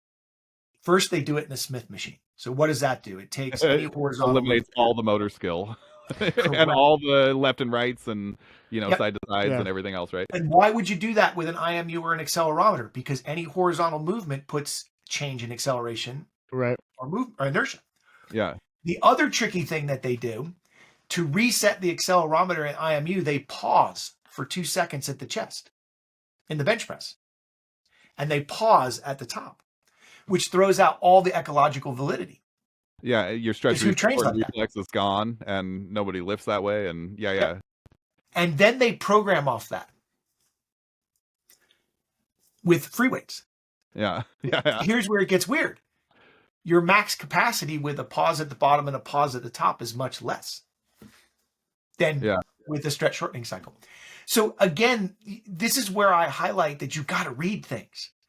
And you've got to read it closely with a critical eye. Don't just take it at face value that, oh, it's reliable because this study says so. How did they do the methods? Did they bias the methods to get the reliability that they need? And if you read the papers closely, they say, we paused in order to make the measure more reliable. Uh-huh. Yeah, but again, people either like the stretch shorten cycle or, they do it anyway because it's really uncomfortable to pause every rep for a long period of time. Outside of like who wants to lift like little loads? I don't. Right. I want to lift big loads. Yeah. And I mean, unfortunately, I think in a couple of different ways, either coaches might be at my level where I'm a high school coach and, I'm just, I kind of get the information and I might not be doing all the deep dives. So like you're saying, like I might accidentally be following people that I trust, but they're accidentally following the wrong things. Yeah. Or like you said, just like not going far enough back. Like it's interesting that you could be in a cycle that you think that you're doing everything correct, but you just didn't go far enough back to realize like, holy crap, this started out of nowhere. Yeah. Yeah. So yeah, I mean, I've long had a pet theory, and I don't think that I've never had anybody argue with me, but like I think that like the development and application of steroids set sport training back decades, right? Decades and decades, because we didn't, we got to crack the window open a little bit on what was going to have a positive effect, and it kind of changed the way that you make decisions about your programming and what you're going to be doing and the population you work with and all those kinds of things. And I think that there's I'm sure that there's people who would argue with me, but and I would love to hear it. So if you think I'm crazy for saying that, I would love to be told I'm an idiot. But I think you have to think about where steroids came from, right? Yeah. And again, go back in a deep dive. I mean, Hoberman's book, Testosterone Dreams, is a fascinating history book of testosterone's use. Mm-hmm. It goes all the way back to where they were taking bull testicles and making extracts to inject themselves with it. And so, but if you look at the 1950s, why were they using, and to some extent the 40s as well, they were trying to return the system back to homeostasis. Yeah. So the amount of testosterone they gave or anabolic steroids was to get you back to baseline. And if you look at the 1950s, there were some really innovative things done in the 1950s with training. You had the advent of multiple times a day training. You had, in fact, Bob Hoffman at York Barbell used a form of microdosing where they trained small amounts throughout the day because all the weightlifters worked on the assembly lines, building the weightlifting equipment. Yeah, which is fascinating. And so you had that going on. You had there was discussions about EMOMs. There was discussions about forms of cluster sets. And there was also functional isometrics. So in the 50s, there was a lot of stuff going on that people don't read. And then what happened in the 60s, steroid use became a little bit more prevalent because really the only people that really used steroids that we know of were the Russian weightlifters and York Barbell. Yeah. Based on the history. But then in the 60s, it became really quite more prevalent across sports. But then I think what happened is it became, a little's good, a lot's even. Yeah. And so that would set back our training capacities. A great example, and I get a lot of flack from people on this one as well, in the weightlifting community, I don't think you can do the Bulgarian system without drugs. Yeah. And you just that many maximal attempts in a day the body can't respond to. Andy Fry's entire dissertation was on high intensity overtraining. And it just, I don't think that's possible. It is possible with copious amounts of drugs. Right. And so I think training drug-free is a more difficult problem because you have to better manage training loads, you have to better manage nutrition, you have to better manage recovery. Yeah, exercise selection, everything that you're doing, right? As far as the Bulgarians go, you probably argue that they couldn't even do it on steroids. Yeah, we had yeah. Max Ada on who trained with those guys, and he was like, "Oh yeah, once I got there, they said that they just lied Yeah, and yeah, they had a just system. hid the system or hid They had the." a word for it, krushka, where they would hide the amount of work that they were doing from their coach, or the amount of work they were not doing from their coach. So like they would load the barbell asymmetrically so that it looked Yeah. like 200 kilos, but it was only 180 or whatever. Yeah. And Wait for him to look the other way and Yeah. just No, I see think- the weight on the ground. I'm not gonna doubt Max on that, but I would say that more interesting discussions were when Professor Stone met with Angel Spazoff, who was their sports Yeah. scientist, yeah, and the stories that came out of that were much more interesting. yeah, And so I think you have a better chance of doing it. I guess if we frame it that way with Yeah. COVID drug. I know there are stories when the Irish went there that, you had a bad day, they just roll out the drug cart and inject you some more stuff. And so I think you have to kind of frame that. And that's where you have to be really careful. Is like a lot of weightlifting cultures around the world use that system. In fact, I Right. know the IWF said at one time, if you have a Bulgarian coach, you're probably going to have positives soon. yeah. And so I think you have to kind of think about that. And now, does that mean you don't go maximum in your training ever? No. We're not saying that. What we're saying is you can't use that system dogmatically in a drug-free environment. And I think that is well established. Yeah. But there are principles that we can think about that we can maximize performance. And I think that's what we have to kind of always come back to is coach what's in front of us, not a theoretical perfect athlete. Yeah, I would love to see like if you could like wave your wand and see a different version of our universe where like they never realized that anabolics worked and we had the Cold War without them. I would have loved to have seen like the amount of time and money and energy that was spent on optimizing, training, in that frame, under that lens through the 70s and 80s, Yeah, but if you think about it though, when drug testing came in, the removal of anabolic steroids was never actually the main intent. It was the amphetamines they wanted to get rid of. Yeah. Because Tony Simpson died on Mount Ventoux in the Tour de France, and then they were like, well, this is a problem. Yeah. And so I think, our understanding about the negative effects is much better now. Mm-hmm. And, clean sport, you can do well in sport. It just takes a long time, and you have to train more effectively and smarter for a longer duration. Yeah. And just to put it out there for other like coaches on my level, so they might not be thinking like Bulgarian, but it happens as well. I know the first workout that I got from the football coach when I started at the high school I'm at, he gave us a program that he had gotten from a kid that actually we know, and it was his New York Jets off-season program. He played lineman for the New York Jets, and that's fantastic. But I wasn't training the New York Jets. This was a workout for very large humans that didn't need to get any stronger. They just needed to go through a summer workout, maintain strength, and just move. Get healthy, recover from the season a little bit. So I do see that where some people will just look at like, it's awesome. Like I went up to the UW and I've been to really awesome places, but you don't just get to come home and go like, oh, that's how you should train. Those people are training different, right? The Bulgarians were training. The only people that had survived, right, to make it at that level. So you should probably be following people that are training the athletes at your own level and not necessarily just trying to see what the top people, just like you said, like these are the best athletes in the world. Yeah, I think Greg made a really good comment earlier about following principles, not frameworks or methods that other people are doing, right? I think so. Yeah.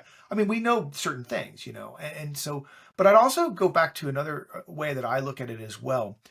I don't know if I'd want to be a strength coach nowadays. And that's a bold statement. And I say that because as much as social media has value, the misinformation in our profession is unbelievable. It's up there. It is borderline insane. Like if you've ever lifted, you're like, yeah, that ain't going to work. That's going to hurt people. Yeah. But then every semester I spend 90% of my time unteaching crazy.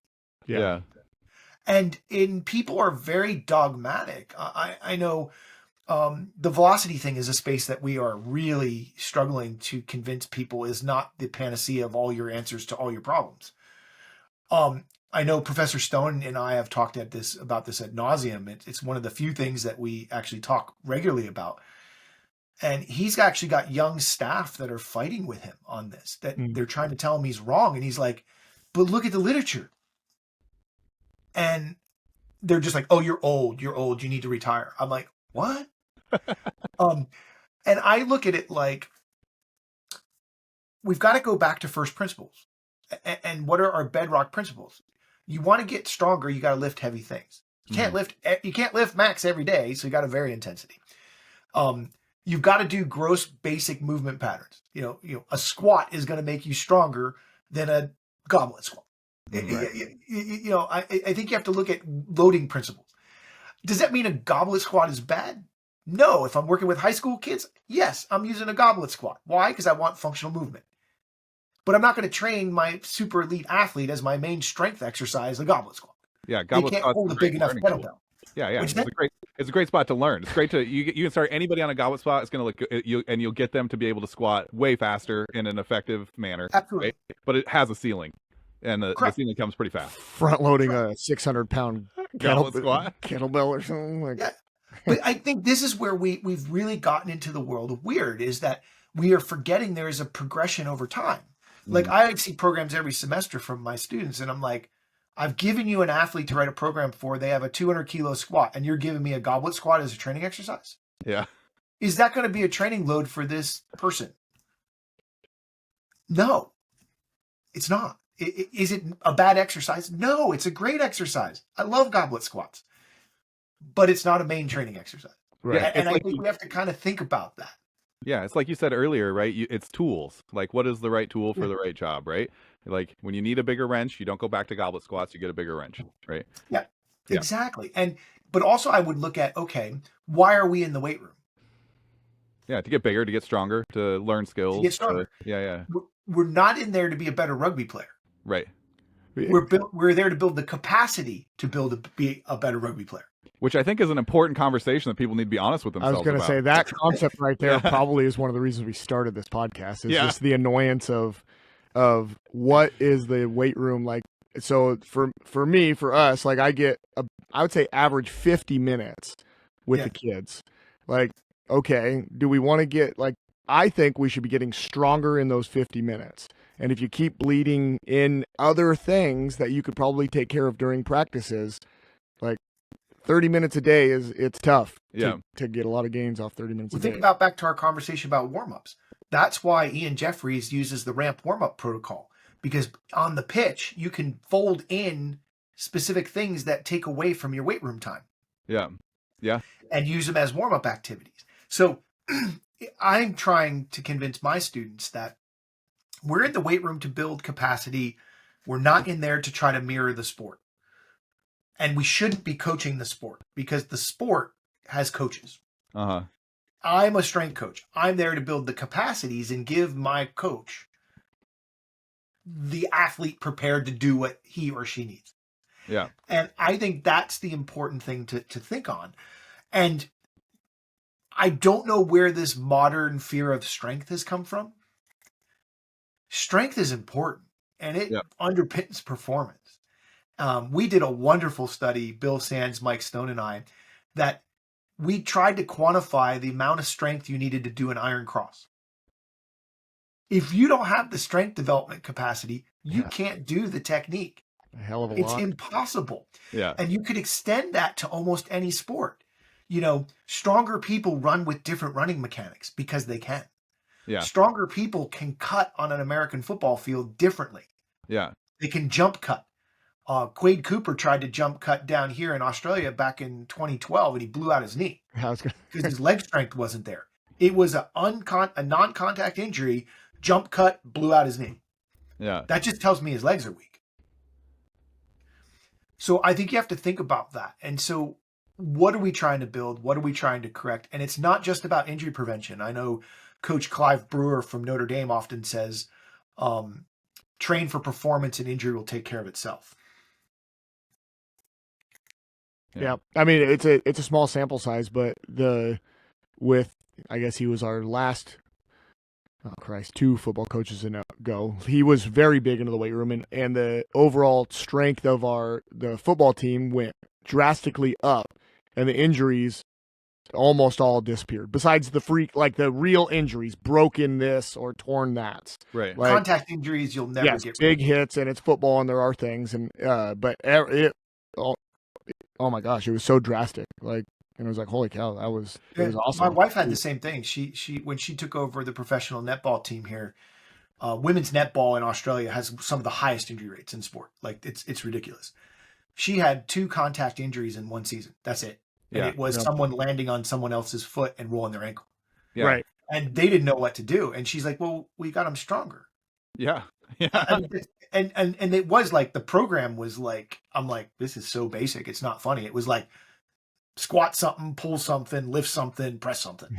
Yeah.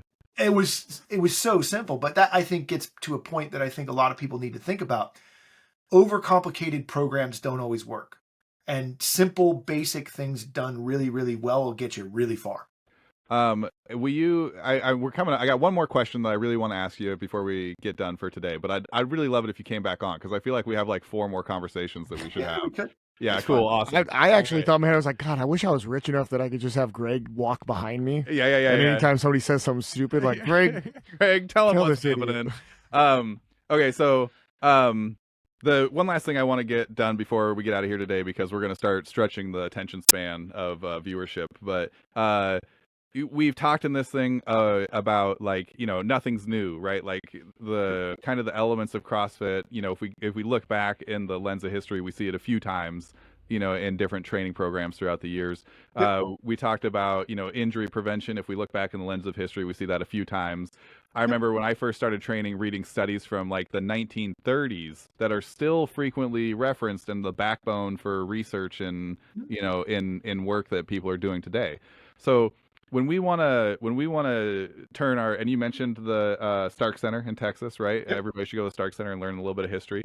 When we want to turn our view backwards and see, like, where can we get useful things out of here? How do we know when the stuff that we're looking at is useful? How do we know when it's not useful? What is the bias that you see in research for like time frames and stuff that, you know, maybe isn't as productive or healthy as people think it is, you know? Well, I think for me, the way I approach research is I try to read it for what it is, but then critically analyze how it's done. Mm-hmm. So if the methods are crap, it doesn't matter what the results are. So you got to Right. have some training there. And I think that's where this gets tricky. Because, you know, this is why I actually think to be a good strength coach, you need some advanced study, at least a master's degree, so that you learn how to critically evaluate literature. Now, for me, when I look back historically, what I'm trying to do is I try to learn as much as I can. And to be honest, generative AI has become a gift that keeps giving, because I can now get papers from Portugal or Spain and get it translated. Mm-hmm. And I recently looked at a paper that talked about periodization's use in antiquity in preparing soldiers for combat. Yeah. And it was a form of emphasis periodization, the tetrad. And there was actually information on it. Somebody a sport historian had tracked it. So I think we have to be cognizant of the fact that not all research is good. And I think that's another thing that we have a big problem of right now in the modern world. How can I frame this? The rate of publication right now is at a rate that is A, unsustainable, and B, questions the quality of the work that is done. I can't keep up. I remember there was a time where I felt like I had read everything, and I can't do it now. Like, it's too much, you know? Nobody can. Yeah. We're trying to keep up on the velocity space, and the amount of dumb that comes out on a daily basis is unbelievable. I mean, my grad students, they'll come in my office and they're like, did you see this one? This one makes no sense. Why are we using velocity-based training with an ACL injury 3 months post-ACL? And I'm just like, oh, God. But so you've got to be careful when you read research. And I think you have to kind of be critical about methodology. So you got to understand some things.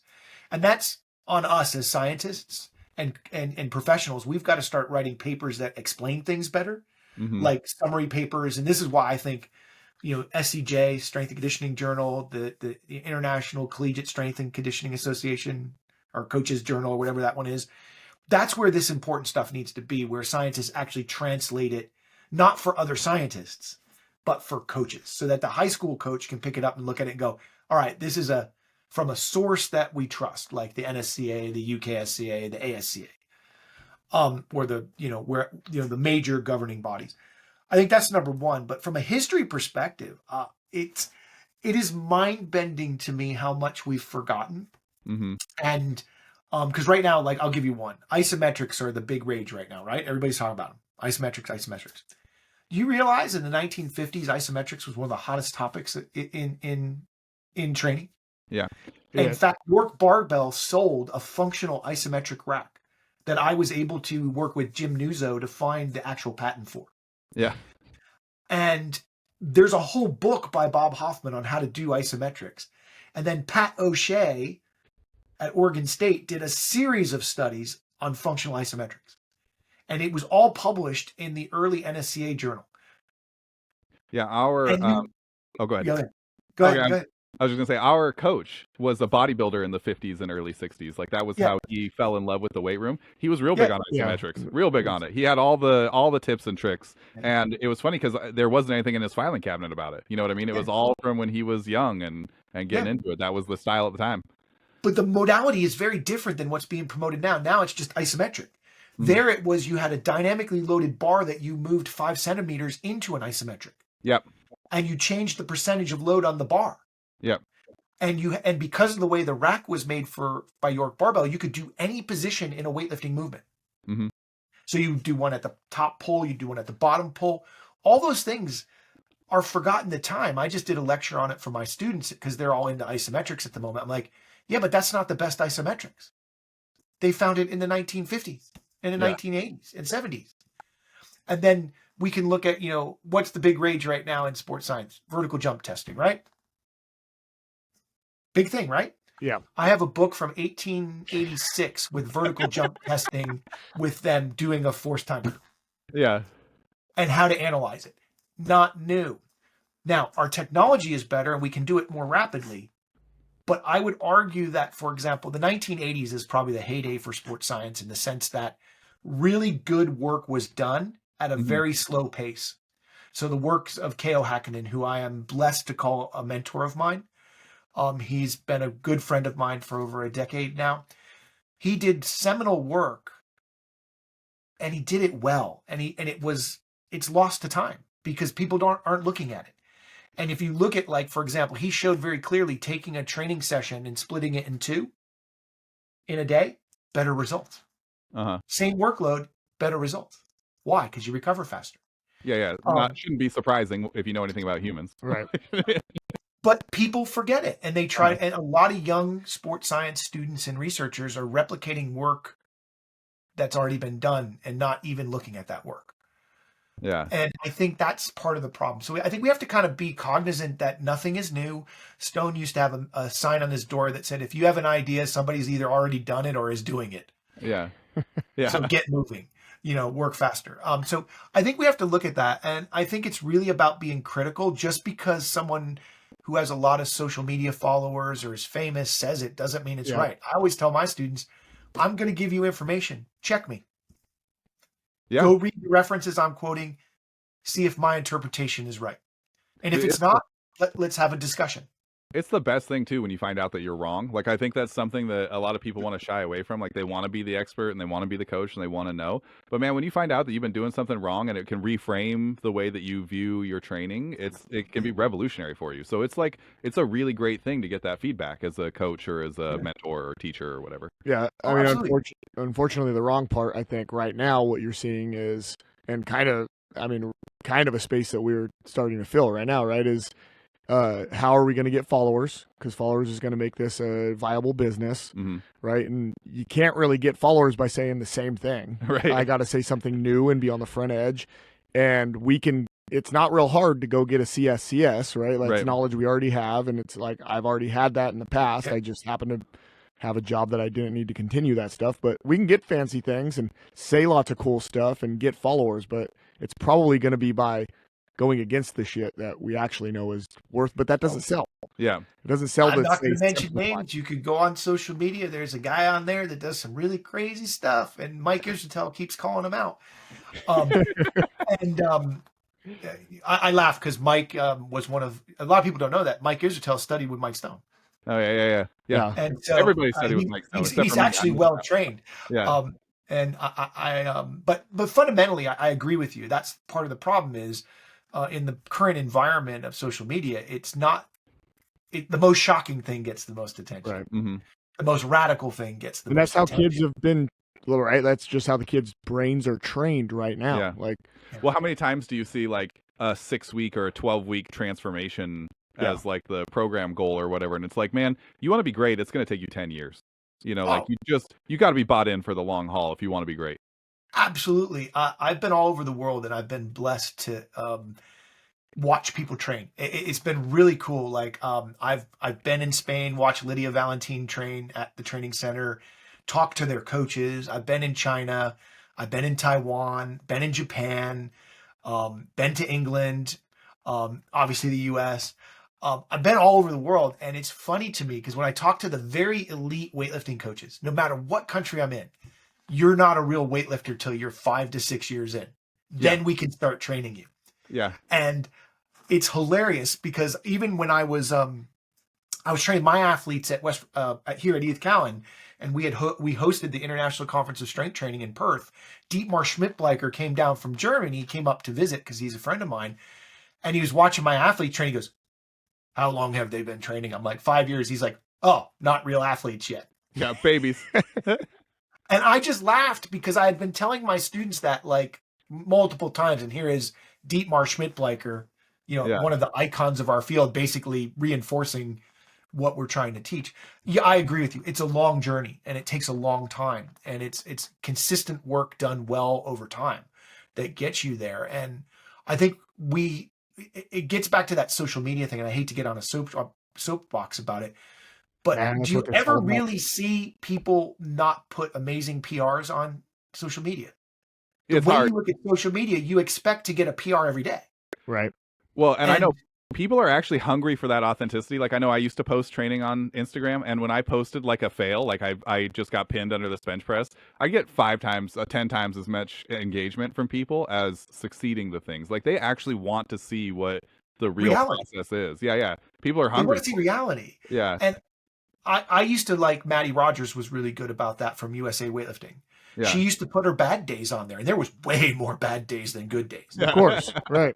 And that I think is we find a lot with athletes we coach. This idea that you have to get better really rapidly all the time has created a narrative where they coach jump.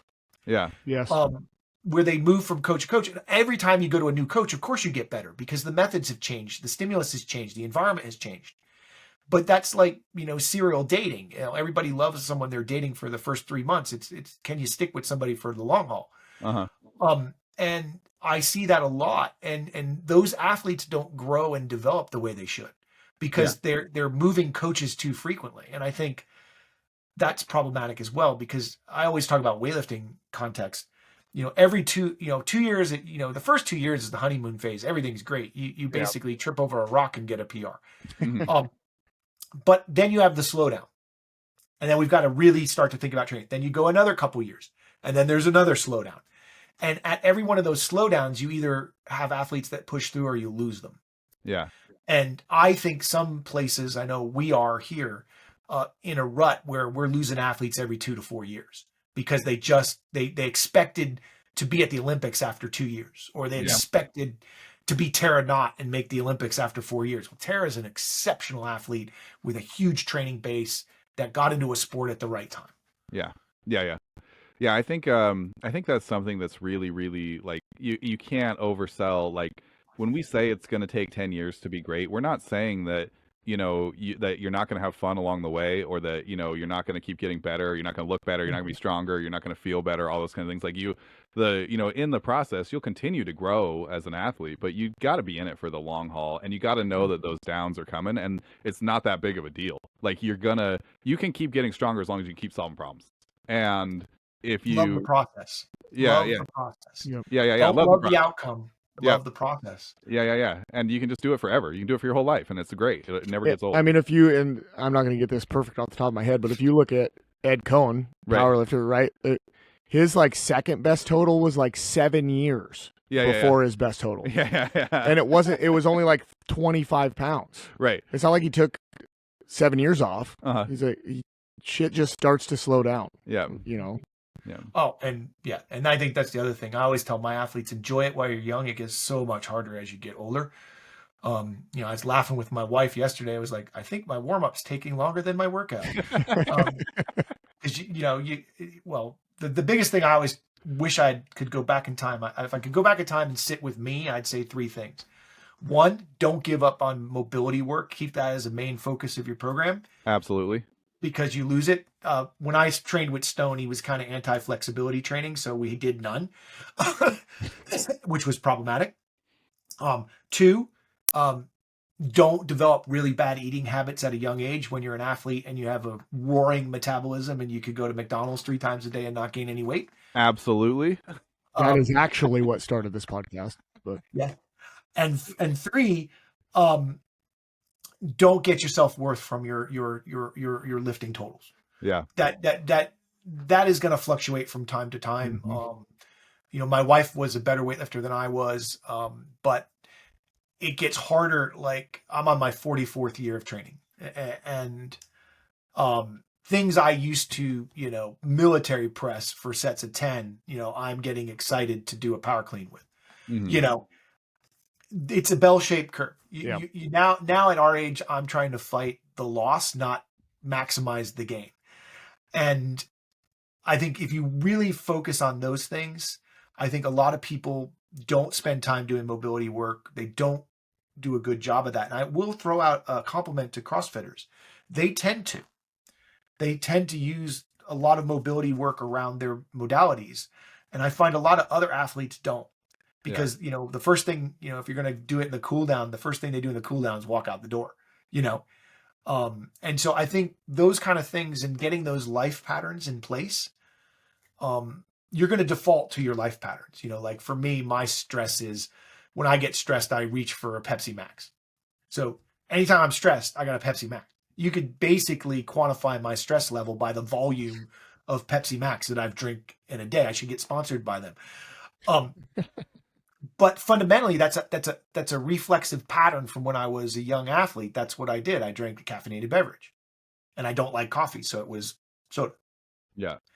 And so you've got to kind of work on habits, and I think you can change habits, but it's hard. And very.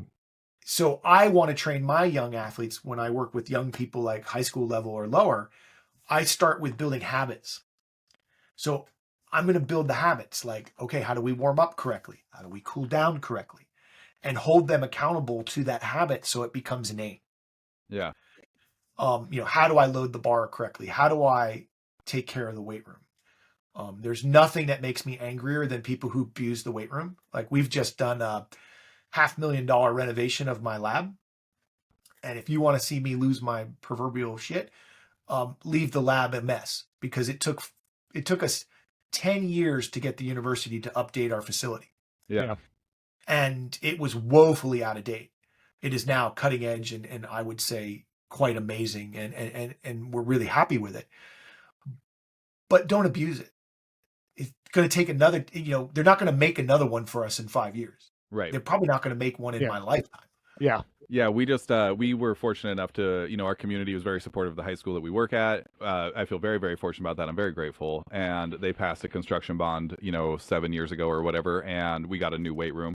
That was our first new weight room since we got a strength coach. It was the same weight room from 1981 or whatever, all the way till 2020. It was a long time that it was the same, And I tell them all the time is like, the community's not buying another one of these. Yeah.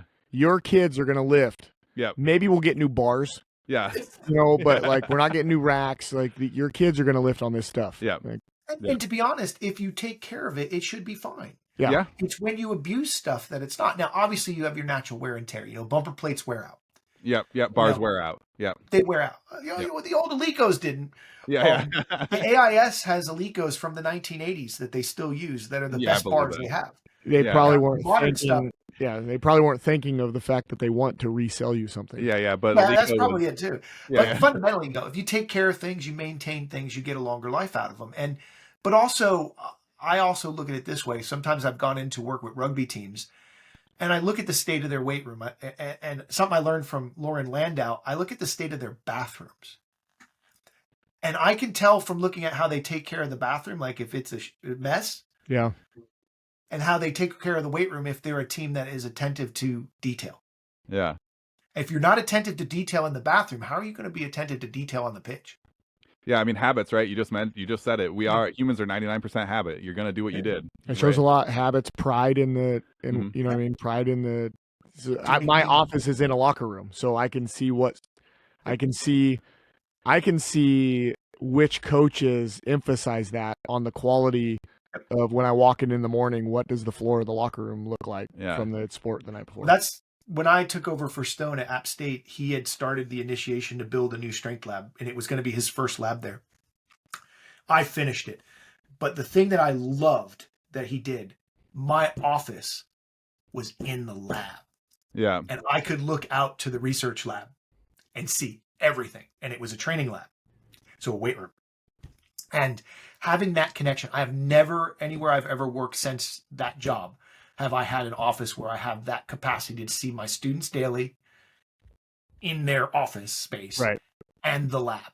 Mm-hmm. And that was a growth time where we had the most interaction and the most development because we were in the same space. And those kids, they kept that weight room so clean because it was their space. Yeah. That's where they lived and that's where they worked. And so I think you have to kind of set those standards. And I go back to Marine Corps principles because obviously my dad indoctrinated me with that. He used to say, ductus exemplo, lead by example. And 2, he would say, do the right thing even when no one's looking. Yep. And I think those 2 principles are important in strength and conditioning. You know what? I think that's a phenomenal spot to end today's show. I think that's great. All right. Will you hang out for a minute? Can we stay for you after the show? Yeah. Okay, cool. All right. Well, thank you everybody for watching. Again, please like, comment, subscribe. Helps out the show a ton. We really appreciate the support. And we'll see you in a couple days. All right.